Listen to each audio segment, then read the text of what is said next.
Better. I offer you 2011, arguably the most significant year in my life.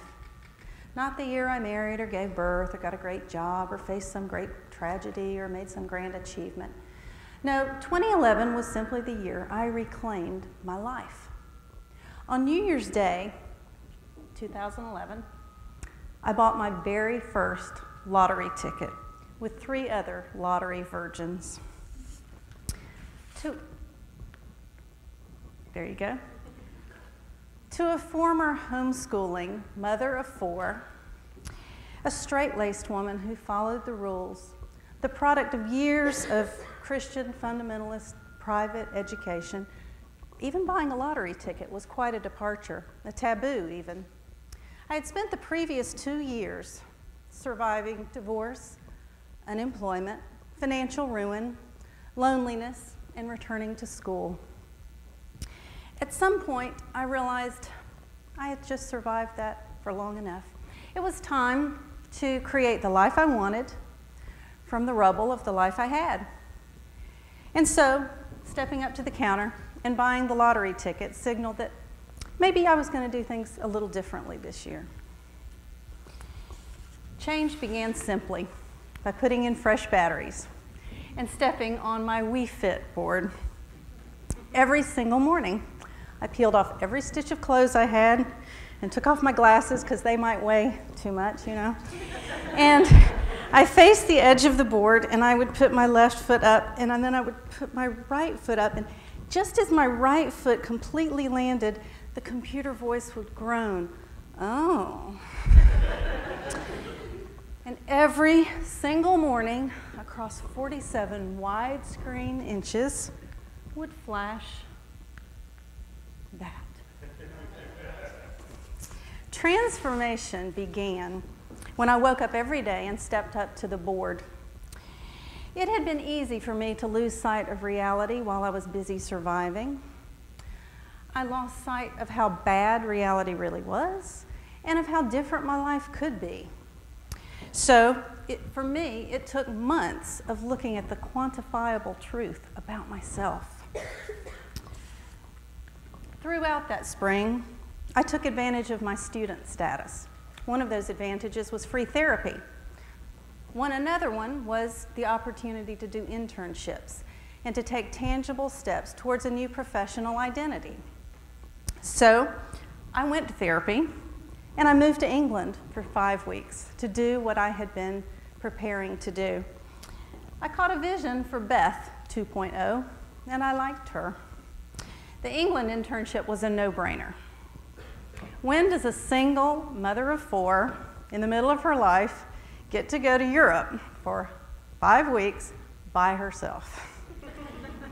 So I asked my supervisor for permission, and he said something that I will never forget.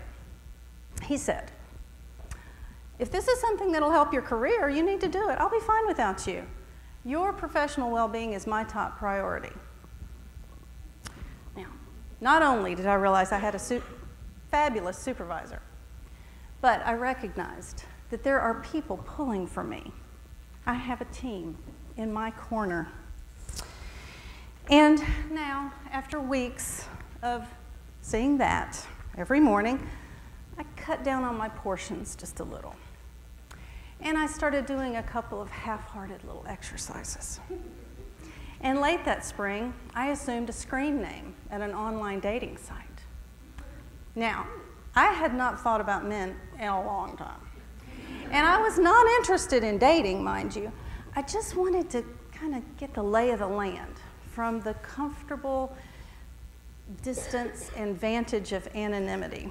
And so I got to see what that brave new world would look like. Right, yeah.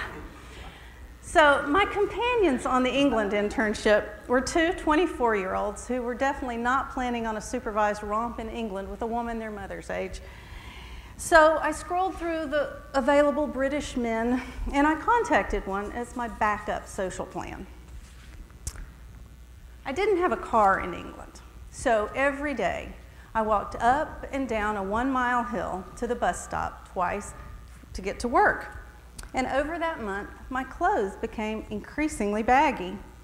Meanwhile, Tabitha, my fellow female intern, and I learned that the internship was going to be a week shorter than what we had planned on. And so we did what any single woman with an unanticipated week's vacation in Europe would do. Because when opportunity blows the whistle, you jump on board. But before our 7-night Mediterranean cruise, I revisited my social plan B.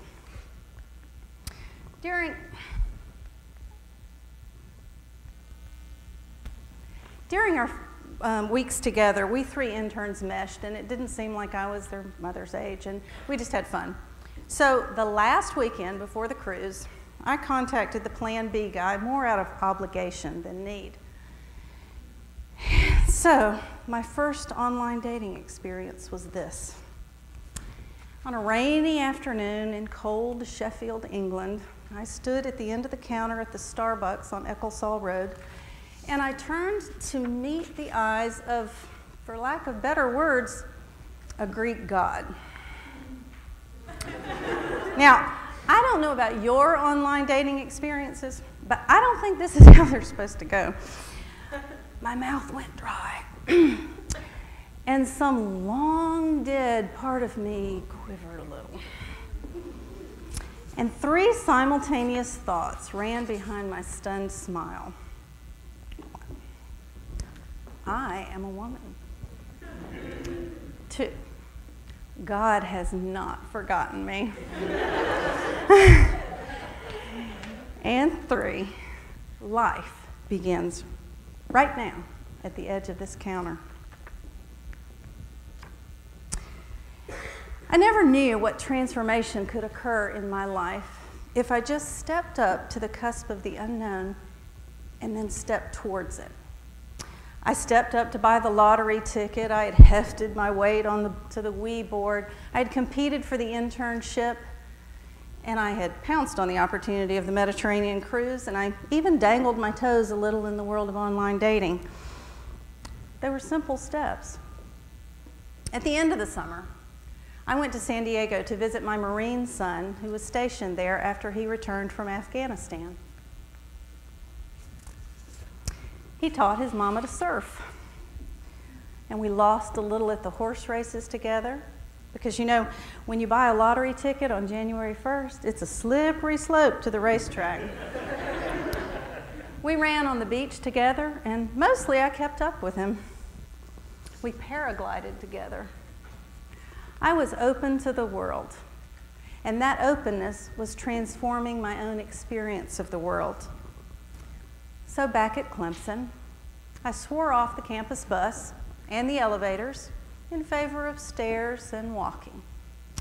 I still stepped on the Wii most mornings, but instead of groaning, now she just exclaimed, "Okay." I donated to charity all the clothes that weren't worth altering. I no longer just took advantage of student opportunities, I embraced being a student. I made friends with my classmates who were the age of my oldest children. For the first time in my life, I didn't read the textbooks. I wrote papers the night before. I bought tickets to one of Clemson's best football season in memory, and I stood in the student section and screamed obscene cheers with everyone else. I replaced in my head the audio that said, "You're too old," with one that said, "So what?" I maintained my old friendships and made new friendships. I learned to balance social life and school and started dating again.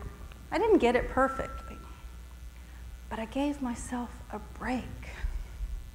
Eventually, I met someone whom I started dating, and less than 2 months into the relationship, without any warning, he developed an arrhythmia in his heart as we were leaving a basketball game in November.